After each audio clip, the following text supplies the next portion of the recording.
نبی پاک صلی اللہ تعالی علیہ وسلم نے ہمیں اللہ کی جانب بلایا ہے۔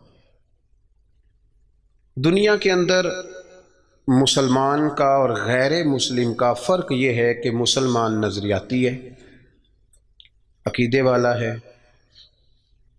اور جو مسلمان نہیں ہے وہ نظریاتی نہیں ہے۔ یہ ایک فرق ہے۔ نبی پاک علیہ السلام داعیہ اللہ ہیں۔ نبی کریم علیہ السلام نے ہمیں نظریہ دیا ہے، نظریہ۔ حضور نے ہماری سوچوں کو بدلا ہے، ہمیں نظریاتی بنایا ہے۔ دنیا میں ایک نظریہ یہ ہے کہ ہم نے جو محنت کرنی ہے، جو کوشش کرنی ہے، جو کاوش کرنی ہے، جو کما لینا ہے، وہی صرف ہمارا ہے۔ عقل کے زور پر، علم کے زور پر، ٹیکنالوجی کے زور پر، میڈیکل کے زور پر ہم نے چلنا ہے، اور یہ اسی پر فقط بھروسہ کریں گے تو پھر آگے بڑھیں گے معاذ اللہ۔ یہ عام نظریہ غیروں کا ہے۔ مسلمان کا کیا نظریہ ہے؟ مسلمان کا نظریہ ہے کہ کوشش کرنا انسان کے ذمے ہے، باقی ہونا وہ ہے جو رب نے جانا ہے۔ یہ نظریہ ہے۔ عقیدہ توحید ایک نظریہ ہے۔ جب رب چاہے گا، جتنا چاہے گا، جس کو چاہے گا اپنے فضل سے عطا فرمائے گا۔ یہ ایک نظریہ ہے۔ نبی پاک صلی اللہ تعالی علیہ وسلم نے مکمل محنت کا حکم دیا، جد و جہد کی بات کی، ہمت کی بات کی، لیکن فرق کیا ہے؟ کافر بھی محنت کرے گا، ہم بھی محنت کریں گے۔ فرق یہ ہے کہ وہ اسباب سے نتیجہ چاہتا ہے۔ مومن کی یہ شان ہے کہ وہ ساری محنت کر کے نتیجہ اپنے رب کریم پہ چھوڑ دیتا ہے۔ ہمارے ساتھ آہستہ آہستہ یہ ہوا ہے کہ جدید دور آیا، اس دور کے اندر لوگ مادہ پرستی کی طرف بڑھے، علم پر، ٹیکنالوجی پر، میڈیکل پر، اپنی کاوش پر، اپنی عقل پر اتنا بھروسہ کیا کہ وہ اس طرح کی بولیاں بولنے لگے جس طرح کی بولیاں غیر بولتے تھے۔ ہمیں یہ حکم دیا گیا ہے کہ تم نے اپنی ہر چیز اپنے رب کے حوالے کر دینی ہے۔ تمہاری ساری کی ساری توجہ اور تمہاری مکمل توجہات کا مرکز اللہ کی ذات پر بھروسہ ہونا چاہیے۔ آپ کبھی غور کریں تو نبی پاک صلی اللہ علیہ وسلم اس مضمون کو ہمیں کس طرح سمجھاتے ہیں۔ حضور علیہ الصلوۃ والسلام فرماتے ہیں اگر تم رب پر بھروسہ کرو گے نا تو وہ تمہیں اسی طرح رزق دے گا جس طرح پرندوں کو عطا کرتا ہے۔ کبھی اس حدیث کے حسن پر غور کریں۔ پرندے کی کتنی تعلیم ہے؟ کون سا کام سیکھا ہے؟ گھر سے نکلا ہے تو اسے پتہ ہے کس دفتر میں جانا ہے، اسے پتہ ہے کہ میں نے کہاں نوکری کرنی ہے۔ نکلنا بہرحال شرط ہے، نکلنا اس نے ہے۔ حضور فرماتے ہیں نکلو پر تمہارا بھروسہ رب کریم پہ ہو، جب تم لوٹو گے تو اسی طرح تمہیں روزی دے گا جس طرح پرندوں کو عطا کر دیتا ہے۔ ہم نے نظریاتی بننا ہے، نظریاتی۔ ہمارا سارا دھیان بندوں کی طرف ہے، ساری توجہ مالداروں کی طرف ہے، سارا خیال سیٹھوں نوابوں کی طرف ہے، سارا میلان ہمارا بزنس کی طرف ہے۔ یہ سارا نہیں ہونا چاہیے۔ ہاتھ کار والے پر دل یار والے، یہ میلان سارا نہیں ہونا چاہیے تھا۔ حضور نے ہمیں سکھایا ہے کہ بھروسہ اللہ کی ذات پہ، بھروسہ۔ اسلام ایک روحانی دین ہے، یہ آپ کو قلبی قرار دیتا ہے، سکون عطا کرتا ہے۔ آپ جب کچھ چیزیں اللہ پہ چھوڑ دیتے ہیں نا، بڑی ساری چیزیں دوستوں پہ نہیں چھوڑی، بڑی ساری رشتہ داروں پہ نہیں چھوڑ دیتے مجھے پہنچ پڑیں گے، بڑی ساری ماں باپ پہ نہیں چھوڑ دیتے، بڑی ساری جوان اولاد پہ نہیں چھوڑ دیتے، ادھر ادھر جو اتنی توجہ کرنی ہے تو سارا کچھ رب پہ کیوں نہ چھوڑ دیں، اللہ پہ کیوں نہ چھوڑ دیں۔ دیکھو اسلام کی جو پہلی جنگ ہوئی باقاعدہ، اور جس جنگ کے اندر اللہ کے فضل سے مسلمانوں کو وہ کامیابی ہوئی کہ اس کے اثرات آج تک باقی ہیں۔ میں نے ذمہ داری سے کہا ہے آج تک اس کے اثرات باقی ہیں۔ وہ جنگ کون سی ہے؟ جنگ بدر۔ آپ بولے نہیں جی میں آخری دفعہ کہہ رہا ہوں، بچے بھی اور آپ دوست جو بڑے ہیں وہ کبھی کام بتائیں بچوں کو تو اشارے سے، چپ کرنے کا اشارہ یہ ہے، اس کو سیکھ لیں۔ آپ بولے نہیں، بولنے سے تو جو چپ کرانے والے ہوتے ہیں ان کا شور زیادہ ہو جاتا ہے۔ آپ میری بات پہ غور فرمائیں، میں بڑی اہم بات کر رہا ہوں آپ سے، اور چونکہ میں تھوڑی تقریر کرنے کا قائل ہوں اس لیے میں چاہتا نہیں کہ کسی چیز کو کہیں روکا جائے، بس بات ہو جائے تسلسل سے۔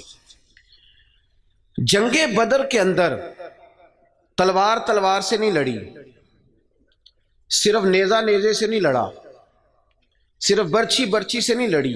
جنگ بدر میں دو نظریے تھے جو آپس میں لڑ رہے تھے، دو نظریے۔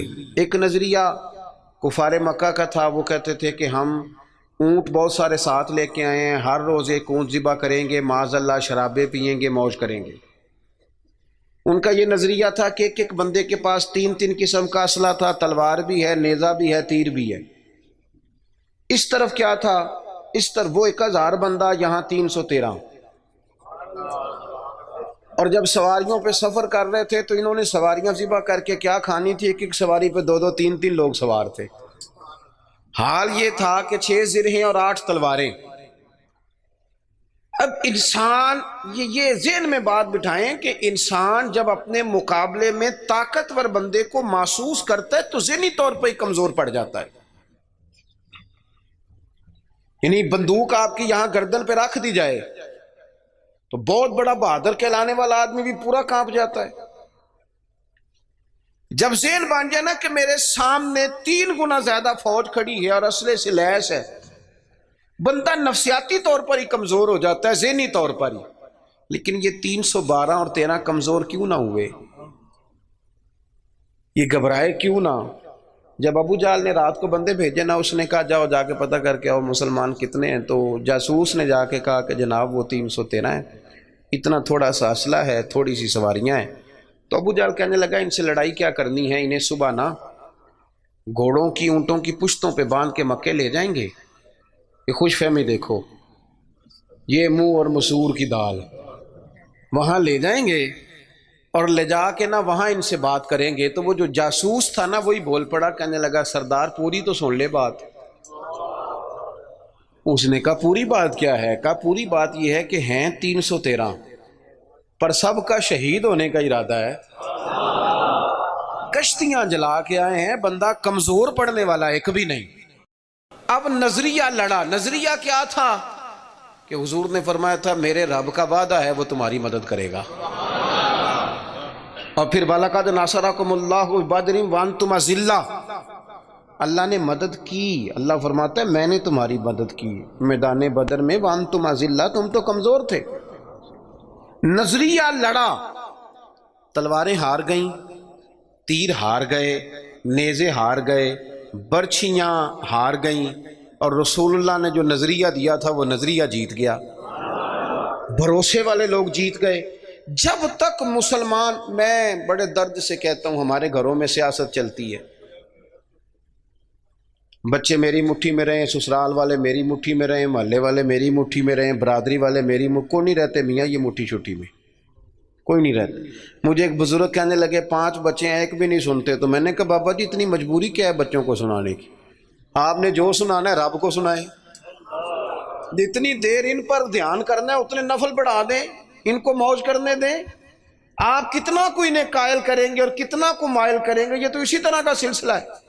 جتنی سیاست ہم لڑاتے ہیں نا لوگوں کو سیٹ کرنے میں، اگر اس سے آدھا وقت بھی اپنے رب کو راضی کرنے میں لگائیں نا تو رب راضی ہو جائے تو لوگوں کے دلوں میں محبت پیدا فرما دیا کرتا ہے۔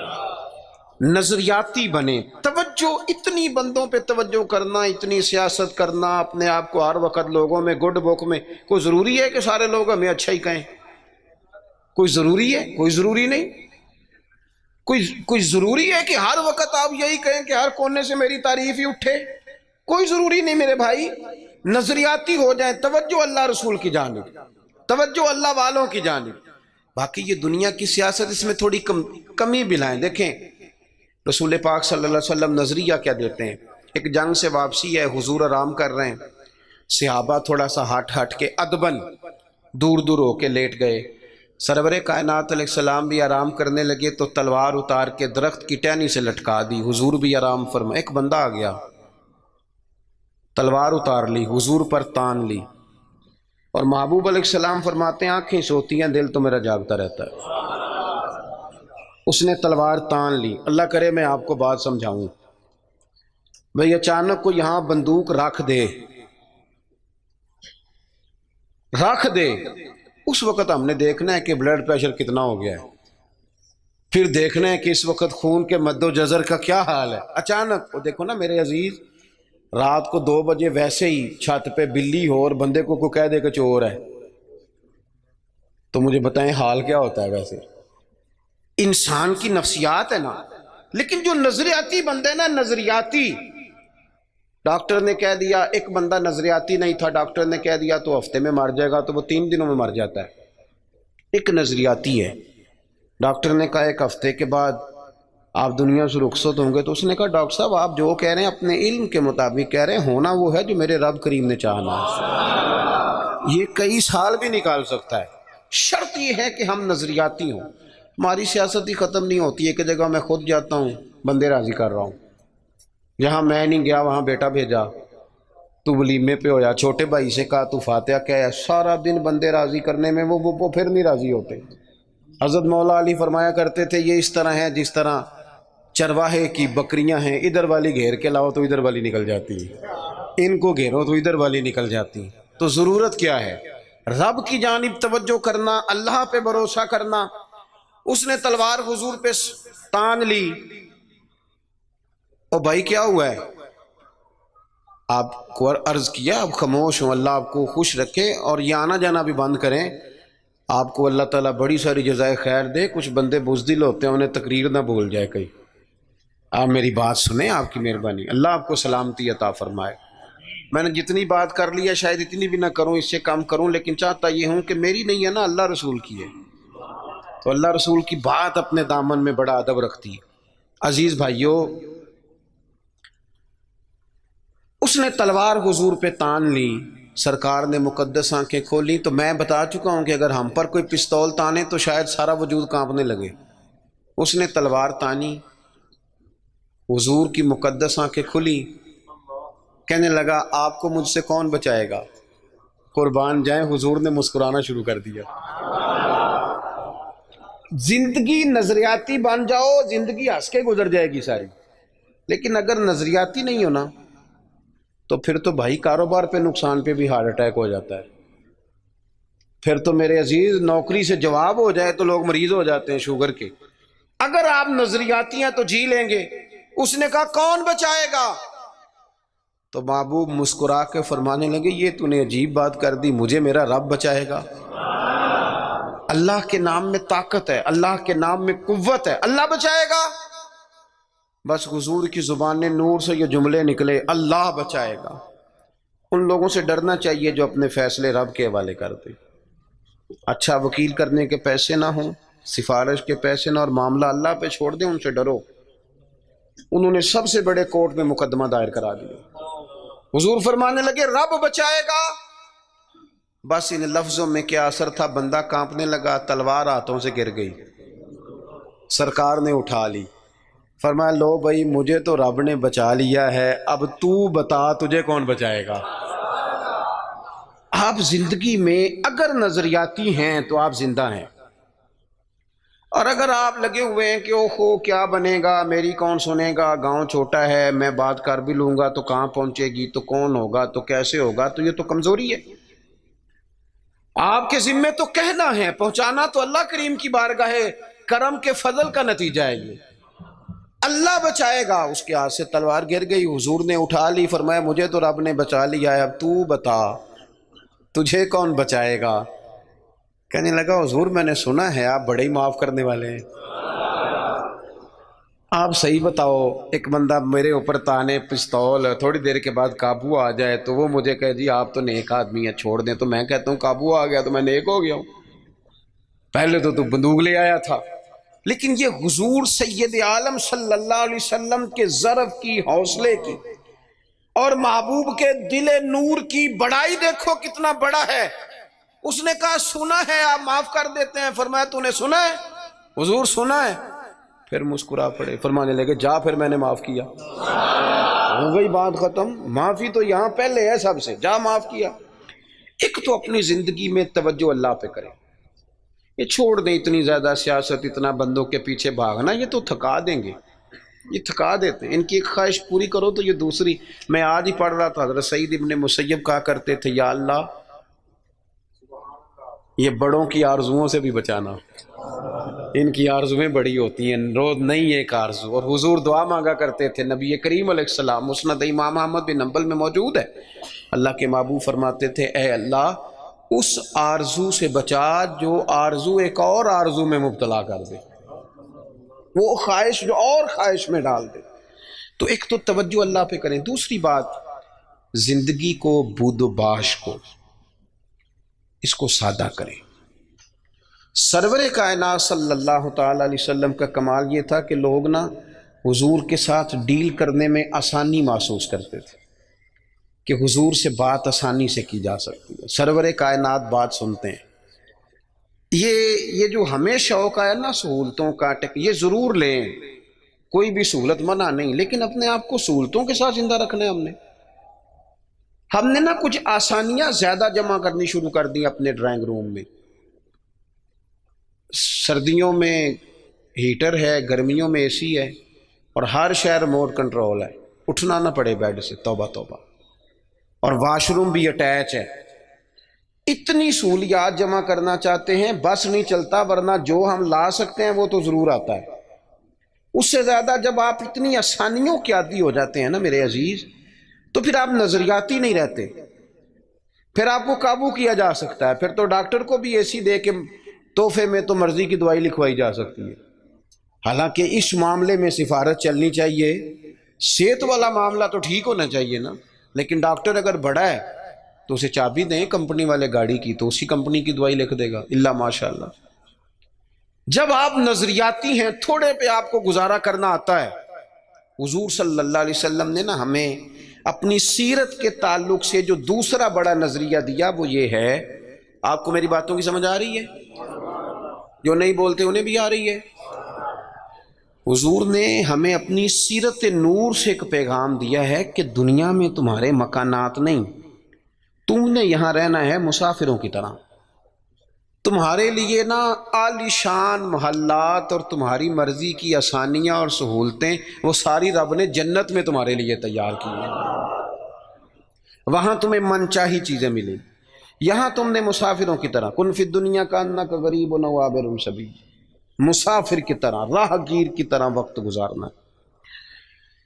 آپ نے کبھی دیکھا ہے کہ بس اسٹاپ پہ جہاں بندے کھڑے ہو کے بس کا انتظار کرتے ہیں, وہاں کبھی کسی بندے نے جگہ خرید لی ہو کہ یہاں اکثر کھڑے ہونا پڑتا ہے تو چلو جگہ تھوڑی خرید لیتے. خریدتا ہے کیوں؟ اسے پتہ ہے کہ بس آئی تو میں نے چلے جانا ہے. پلیٹ فارم پہ, ریلوے اسٹیشن پہ کبھی کسی بندے نے جگہ خریدی ہے کہ یار اکثر آنا جانا پڑتا ہے تو چلو تھوڑی خرید لیتے ہیں؟ کبھی خریدی ہے؟ ایئرپورٹ پہ نا میں نے یہ دیکھا ہے کہ آپ اپنا بیگ رکھ کے, ہینڈ کیری سامان رکھ کے آپ کسی کرسی پہ جائیں نا, اور آپ واش روم سے ہو کے یا کسی طبی حاجت سے ہو کے واپس آئیں تو وہاں کو بندہ اور بیٹھ گیا ہو تو بندے جھگڑا نہیں کرتے, چپ کر کے اپنا سامان اٹھاتے ہیں دوسری جگہ پہ. کیوں نہیں کرتے؟ ان کو پتہ ہے کہ فلائٹ آئی تو میں نے یہاں رٹا ڈالنے کی ضرورت کیا ہے. آپ نبی کریم علیہ السلام کی بات کو سمجھیں. حضور نے فرمایا کہ تم نے یہاں مسافر کی طرح رہنا ہے. مسافر کو 2 مرلے کے لیے جھگڑے کھڑے کرتے ہیں, وہ کچھ 6 انچ کے لیے رٹے ڈالتے ہیں. ان کو تو پتہ ہے کہ حضرت اسرائیل نے آنا ہے اور ہم نے چلے جانا ہے. اس لیے حضرت بلال حبشی رضی اللہ تعالیٰ عنہ بڑا عرصہ رہے مدینہ طیبہ, 10 سال رہے, انہوں نے کوئی مکان نہیں بنایا. ایک حجرے میں وقت گزر گیا, کو بتائے کہ شادی سے پہلے مولا علی شیر خدا کا مکان کہاں تھا, کو بتائے کوفے میں کتنی جائیدادیں بنائی انہوں نے, کہاں محلات تعمیر کیے ان لوگوں نے. ان کو پتہ تھا, ان کو پتہ تھا حضرت عمر پر 80 دینار کا قرضہ تھا.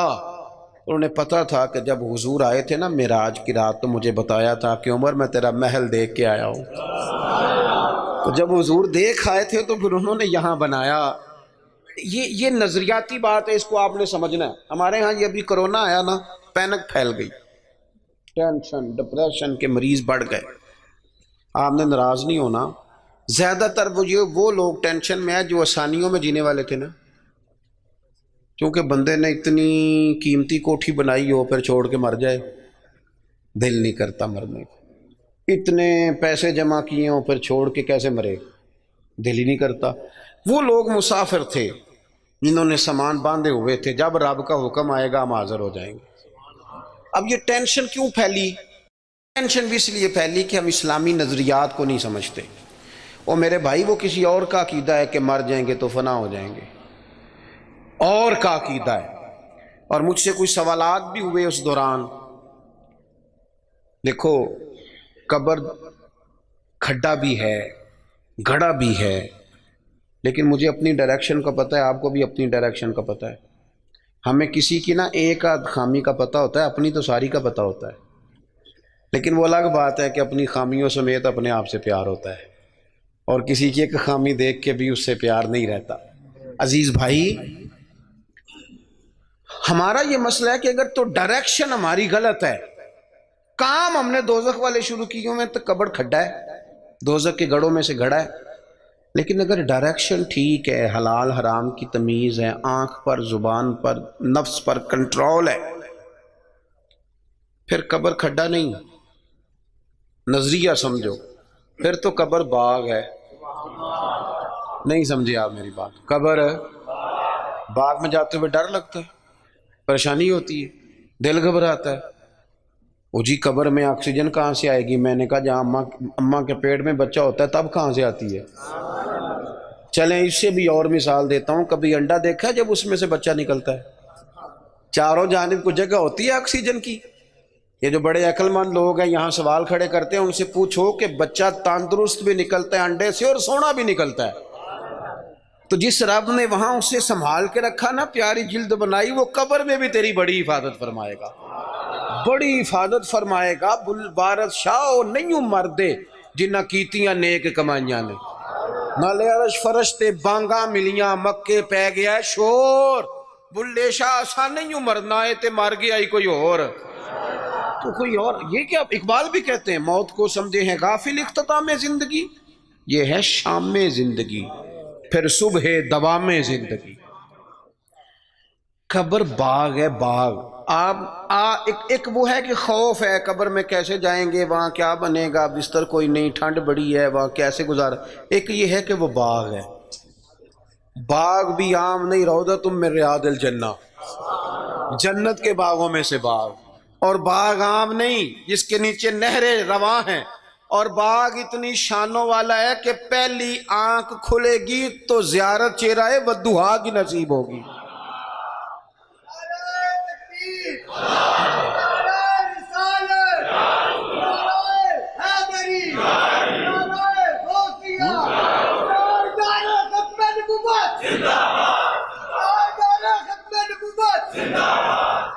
آپ میری بات پر توجہ کریں۔ جب آپ کا یہ نظریہ بن جاتا ہے نا کہ میرے لیے آگے بڑا کچھ ہے۔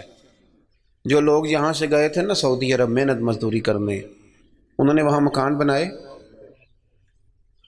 میں نے دیکھا ہے کہ جس نے جو گیا تھا نا 35 سال پہلے، جو کمبل خریدا تھا واپس آنے تک وہی کمبل ہے، اور وہاں بیٹھ کے اس کو پتہ ہے نا میرا گھر پاکستان میں ہے، تو یہاں وہ ٹائلیں بھی لگواتا ہے، حالانکہ آ کے سال میں رہنا 15 دن ہے، 20 دن ہے، ٹائلیں بھی لگوا رہا ہے، تیاریاں بھی۔ کیوں؟ کسین بن گیا میرا اصل گھر۔ یہ حضور ہمیں سوچ دیتے ہیں کہ تمہارا اصل گھر جنت میں ہے۔ اسی پنجابی چ ایک لفظ بول رہے ہیں، تم کدے سوچیا بھی نہیں ہوئے گا، بولتے ہیں نا جی، اس کا معنی کیا ہے؟ کہ تیری سوچ سے، تیرے ادراک سے ماوراء بات کر رہا ہوں۔ حضور کیا فرماتے ہیں؟ نبی پاک فرماتے ہیں تمہارے لیے رب نے جنت میں وہ نعمتیں تیار کی ہیں نہ کسی آنکھ نے دیکھی، نہ کسی کان نے سنی، اور فرمایا تمہارے دل پر خیال بھی نہیں گزرا ہوگا کہ اللہ یہ عظمتیں عطا فرمائے گا۔ اس کی طرف رغبت کی۔ یہ تو آپ آئے ہیں جاہل لوگ جو جنت کا مذاق اڑاتے ہیں۔ ہمارے بعض نعت خواں اللہ ماشاءاللہ، بعض ادیب، بعض شاعر، بعض واعظین، وہ کہتے ہیں میں جنت ہوگا دی گل کرنا۔ اگاں کتے جانا ہے تو؟ یہی سارا کچھ ہے، جنت میں ہی اللہ کا قرب ملے گا اور یہی رسول اللہ کی زیارت بھی نصیب ہوگی۔ آگے کدھر جانا ہے تو نے؟ کون سی نئی جگہ بنا لی میاں تو نے؟ بات کو سمجھیں۔ اب حضور نے نظریہ دیا، حضرت عمر فاروق رضی اللہ تعالیٰ عنہ سرکار سے ملنے آئے۔ حضور نہ موٹے بان کی چارپائی پہ آرام فرما تھے، ہن تے پائی پنڈا چ بھی بیڈ نے، بان دیاں چارپائیاں کتھے رہ گئیاں؟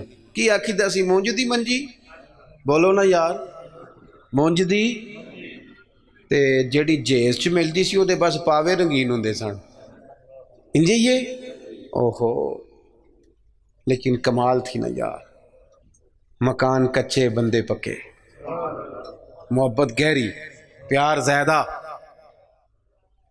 حضرت عمر آئے، اللہ کے رسول آرام فرماتے بوٹے بان کی چارپائی پہ، حضور حضرت عمر کے لیے اٹھے تو کمر پر نا یہ جو موٹے بان کی چارپائی ہوتی ہے اس کے نشان پڑ جاتے ہیں، اور ہم نے دیکھے اکثر بزرگوں کی کمروں پہ نشان ہوتے، اکثر دیکھے۔ سرکار اٹھے تو کپڑا مبارک ذرا ہٹا تو دیکھا کہ نشان پڑے ہوئے، تو حضرت عمر رو پڑے، دلیر آدمی تھے پر رو پڑے، حضور کی محبت میں روئے۔ عرض کی یا رسول اللہ، کیسر و کسرا تو دنیا میں بڑی آسانیوں میں ہیں اور آپ اللہ کے حبیب ہو کے؟ وہ درد سے رو رہے ہیں، اخلاص سے بات کر، لیکن نبی کریم علیہ السلام ان کی سوچوں کو بدل رہے ہیں، انہیں نظریہ دے رہے ہیں۔ حضور فرمانے لگے عمر تم پسند نہیں کرتے کہ وہ دنیا میں تھوڑی آسانی لیں اور آخرت میں رسوا ہو جائیں، اور یہ پسند نہیں کرتے کہ ہم دنیا میں تھوڑی تکلیف برداشت کریں اور آخرت کی ساری سعادتیں اللہ ہمیں ہی عطا فرما دے؟ اس لیے حضور نے فقر کو پسند کیا، سادی روٹی کو پسند کیا، کچے مکان کو پسند کیا۔ جب آپ کا نظریہ یہ نہیں بنتا کہ میرے لیے آگے بڑا کچھ ہے، اتنی دیر تک انسان آخرت کی تیاری کا شوق پیدا نہیں کرتا۔ اگر یہ نظریہ بن جائے، وہ ملا رومی رحمۃ اللہ لکھا ہے کہ مصر میں ایک زمانے تک یہ طریقہ رہا کہ وہ سال کے نا آخری دن، سمجھ لیں ذی الحج کی 29 تاریخ کو دریا کے کنارے جاتے تھے تو جو بندہ سب سے پہلے کشتی سے اترتا تھا نا اسے پکڑ کے بادشاہ بنا لیتے تھے۔ پورا سال اس کی بات مانتے تھے، لیکن سال گزرنے سے 2-3 دن پہلے اسے جنگل میں چھوڑ آتے تھے، بھیڑیے کھا جاتے تھے، کہتے تھے اگر زندہ رہا تو دوبارہ کرسی پہ بیٹھنے کی سازش کرے گا۔ اس کا بھی بڑا ذائقہ ہے نا، ایک دفعہ بندہ بن جائے تو پھر یہ چسکا جاتا بھی نہیں۔ تو ان کا یہ طریقہ تھا۔ ایک درویش بھی ایک دن، اسے کیا پتا تھا کہ یہ بادشاہ بنائیں گے، وہ اترا کشتی سے، انہوں نے پکڑ لیا، وہ کدھر لے کے جا رہے ہو؟ کہا تمہیں بادشاہ بنانا ہے۔ کہنے لگا مجھ سے تو پوچھ لو۔ انہوں نے کہا بادشاہ ہم جو بندہ آتا ہے نا ہمارا اصول ہے بادشاہ بنا لیتے ہیں۔ تو اس نے کہا ٹھیک ہے، بتاؤ بادشاہ کے ساتھ کیا کرتے ہو، کیا طریقہ؟ انہوں نے کہا جی سال آپ کی بات مانیں گے۔ تو میں سال کے بعد، کہنے لگے وہ جنگل ہے اس میں چھوڑ آئیں گے۔ کہنے لگا ایک تو 2 وعدے کرو، ایک تو تم جو میں کہوں گا سارا سال مانو گے، اور دوسرا اسی جنگل میں چھوڑو گے، کسی اور میں تو نہیں پھر چھوڑاؤ گے؟ انہوں نے کہا نہیں اسی میں چھوڑیں گے۔ اس نے بیٹھتے ہی پہلا حکم یہ دیا کہ اس جنگل سے ساری جھاڑیاں کاٹ دو۔ دوسرا حکم یہ دیا، اب جھاڑیاں کٹ رہی تھی تو درندے ویسے ہی بھاگ گئے جنگل سے۔ پھر اس نے کہا کہ یہاں ذرا لگا کے نا اچھی طریقے سے حال تو ذرا پھول اگاؤ، کھیتیاں اگاؤ۔ وہ پورا سال وہ باغ سنوارتا رہا۔ اب لوگوں نے وعدہ کر لیا تھا وہیں چھوڑ کے آئیں گے۔ سال کا آخر ہوا تو پہلے بادشاہوں کو لے جائیں، وہ بیٹھتے تھے نا کرسیوں پہ تو غافل ہو جاتے تھے اور چکروں میں پڑ جاتے تھے۔ معاذ اللہ کہتے تھے یہ گزارو نا تو پھر آخری دن دیکھا جائے گا۔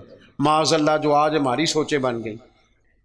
اب آخری دن جب جنگل میں لے کے جاتے تھے تو تڑپتے تھے نہ لے کے جاؤ نہ لے کے جاؤ، لیکن اس نے چونکہ سارا سال محنت کی تھی نا وہاں جانے کے لیے، اس کو جب لے کے جا رہے تھے تو کہہ رہا تھا اجلونی، ذرا جلدی نہیں لے جاتے، ذرا جلدی نہیں لے جاتے۔ عارف رومی فرماتے ہیں کچھ بندے دنیا میں رہتے ہیں، دنیا میں جیتے ہیں، لوگوں کے ساتھ وقت گزارتے ہیں، لیکن موقع ملا ہوتا ہے نا اپنی قبر کو باغ بناتے رہتے ہیں، پھول لگاتے رہتے ہیں۔ اور یار کتنی لمبی راتیں ہیں، جو ان راتوں میں بھی تہجد نہ پڑھے اس نے کب پڑھنی ہے؟ جو ابھی بھی، اور دروازہ صبح کھٹک گیا تو پھر بھی تو اٹھنا ہے کہ نہیں؟ بولو خدا نہ کرے کوئی بیمار ہو گیا تو سحری میں اٹھنا پڑے گا کہ نہیں؟ بہتر نہیں رب کی رضا کے لیے اٹھ جائیں؟ اٹھے نا 5 بجے آدھا گھنٹہ نفل پڑھیں، پھر فجر ہو جائے گی، پھر اس کے بعد فجر کی فرائض کی تیاری کریں۔ دنیا میں رہ کے جو بندہ اپنی وہاں کے مارتا رہے گا نا بچھو قبر کے، انشاءاللہ جب وہ دنیا سے جائے گا نا تو حضرت بایزید بستامی کی طرح ہنستا مسکراتا ہی دنیا سے جائے گا، پھر ہنستا مسکراتا ہی دنیا سے جائے گا۔ اور اعلیٰ حضرت بریلوی کہتے ہیں ہم تو لحد میں عشق رخ شاہ کا داغ لے کے چلے، اندھیری رات سنی تھی تو چراغ لے کے چلے، اپنی اس فکر کا اظہار کریں۔ بات ختم کرتا ہوں۔ ایک خاتون نے آ کے عرض کیا تھا، بخاری شریف میں موجود ہے، یا رسول اللہ میں مرگی کی مریضہ ہوں۔ تو سرکار نے فرمایا کہ کیا چاہتی ہے؟ عرض کی حضور چاہتی ہوں میرے لیے دعا کر دیں، اللہ شفا دے دے۔ حضور سب کے لیے دعائیں کرتے تھے، پر آج پتہ کیا فرمایا؟ فرمایا اگر تو چاہے تو دعا کر دیتا ہوں، شفا ہو جائے گی، اور اگر کرے صبر۔ معنی کیا ہے؟ مرگی کے ساتھ ہی گزارا کرے، تو پھر میں دعا کروں گا رب تجھے جنت عطا فرمائے گا۔ اب ذہن بن گیا تھا نا کہ آخرت ٹھیک ہونی چاہیے، نظریہ بن گیا تھا، تو وہ خاتون فوراً کہنے لگی یا رسول اللہ آپ دعا کر دیں رب مجھے جنت ہی عطا کرے۔ کیا کہہ رہی ہے بھلا؟ وہ کہہ رہی ہے میں مرگی کے ساتھ ہی گزارا کر لوں، تھوڑی سی تو زندگی ہے، جی لوں گی مرگی کے ساتھ ہی۔ سرکار نے دعا کر دی، عرض کرنے لگی یا رسول اللہ صلی اللہ علیہ وسلم جب مرگی ہوتی ہے تو جسم سے کپڑا ہٹ جاتا ہے، عورت ہوں تو حیا آتی ہے۔ تو محبوب نے دعا کر دی۔ لوگ کہتے ہیں جتنی مرضی مرگی ہوتی تھی کپڑے جسم پہ قائم رہتے تھے۔ بڑا لمبا وہ خاتون حیات رہیں، باہر سے کوئی آتا تھا تو صحابہ پوچھتے تھے جنتی عورت دیکھنی ہے؟ اس بوڑھی کی زیارت کرو، اسے دنیا میں حضور نے جنت کی بشارت عطا فرمائی۔ اپنی زندگی کے اندر دو باتیں میں نے آج جو حضور نے ہمیں سکھائی ہیں وہ آج اس اجتماع میں آپ کی خدمت میں عرض کی ہیں۔ دو، ایک تو بھروسہ اللہ پہ کرنا ہے، کچھ چیزیں رب پہ چھوڑ کے دیکھیں کرم ہو جائے گا، اور دوسری بات یہ کہ رہیں دنیا میں لیکن تیاری آخرت کی کریں۔ اصل گھر یہ میاں محمد بخش صاحب رحمۃ اللہ علیہ کو ایک بندہ لے گیا ٹانگے پہ بٹھا کے اپنے گھر، بڑی دیر سے کہہ رہا تھا حضور دعوت قبول کر لیں، تو وہ رستے سارے بتاتا گیا یہ زمین بھی میری ہے، یہ بھی میری ہے، یہ بھی میری ہے، یہ بھی میری ہے، تو بتاتا گیا۔ اللہ والوں پہ دولتوں کا اثر کوئی نہیں ہوتا، تو وہ نہ جب وہ زیادہ ہی اوور ہو گیا، زیادہ ہی کہانیاں سنائی، وہ بھی خوہ ساڈا تے وہ بھی میل ساڈی ہوتی ہے نا طبیعت، تو میاں صاحب رحمۃ اللہ علیہ کہنے لگے بیلیا بس کر، اے تیر تو پہلا کی دی سی؟ اس نے کہا جی فلانے کی۔ فرمانے لگے تیرے بعد کس کی ہوگی؟ وہ چپ کر گیا، تو فرمانے لگے دانش منداں دا کم ناہی دل دنیا تے لانا، اس ووٹی تے لکھ خامد کیتے تے جو کیتا سو کھانا۔ یہ تو بڑے خامد کرتی ہے، آج کوئی مالک تھا اور کل کوئی اور مالک ہوگا۔ ہم تو اصل وارث اس جگہ کے ہیں جو رب رسول جنت میں اپنے فضل سے عطا کریں گے، اس طرف توجہ کریں۔ اللہ آپ کو بہت سی برکتیں دے۔ میں نے اجازت لینی ہے چونکہ میرا سفر ہے، اور آج کل آپ کو پتہ ہے یہ دھند کا بھی مسئلہ ہے، راستے بھی تھوڑے سے اسی طرح پڑھنے دا مان کرے تے ناکھی میں پڑھے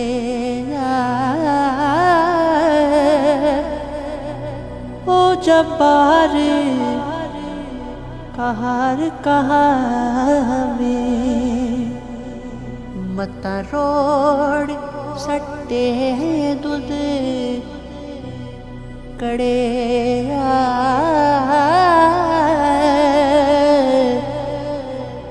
سونی صورت تے عاشق ہونا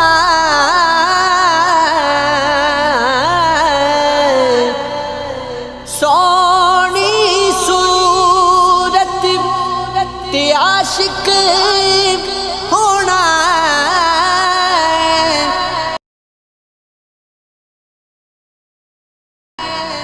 کا دیے چنگیائی عاشق بن تو اس سونے دا جس شکل بنائی۔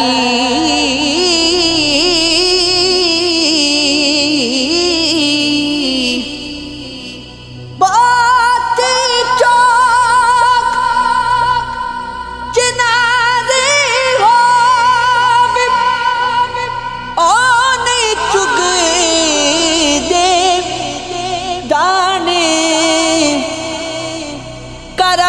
کر دے مرشد جناتے کملے ہون سیانے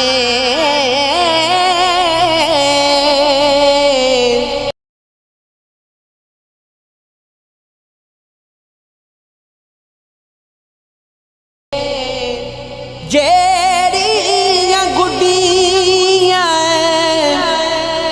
آپے اڈیاں کدی نچن اچائیاں او گڈیاں چنگیاں اڈیاں او جڑی سائیاں آن اڈائیاں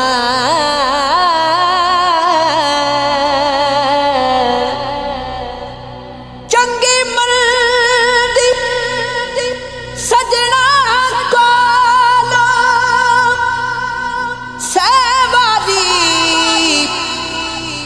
ہو جاندی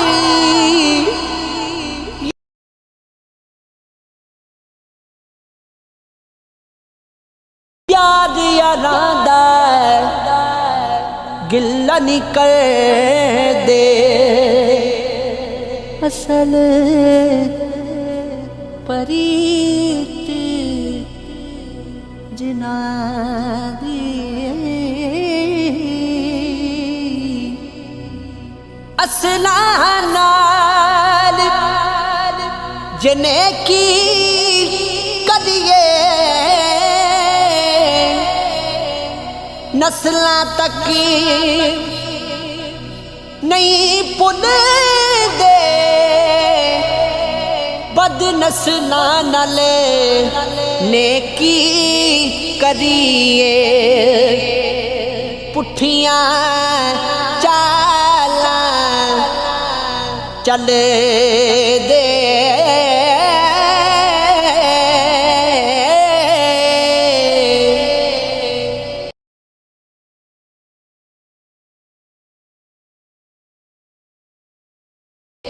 انگ یاری دا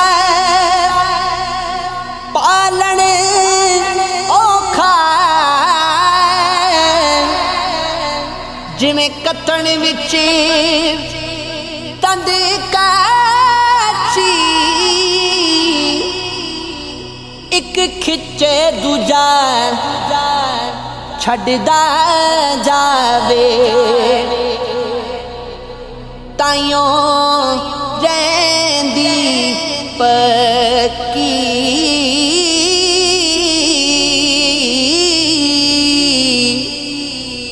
سب ٹنڈا کھوچو آیا تے کوئی پالی کوئی سکنی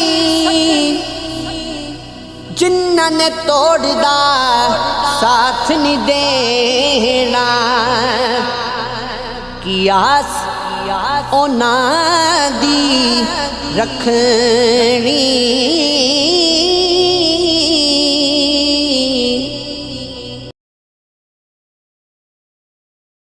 لوئے لوئے پر لے کڑیے کی تد پانڈا پرنا شام پئی بن شام محمد کر جاندی نو ڈرنا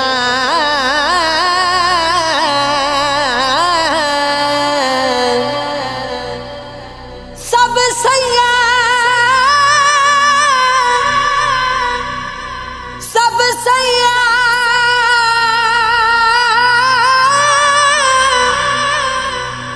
سب سیاں پانی نو آیا کوئی کوئی مرسی پر کے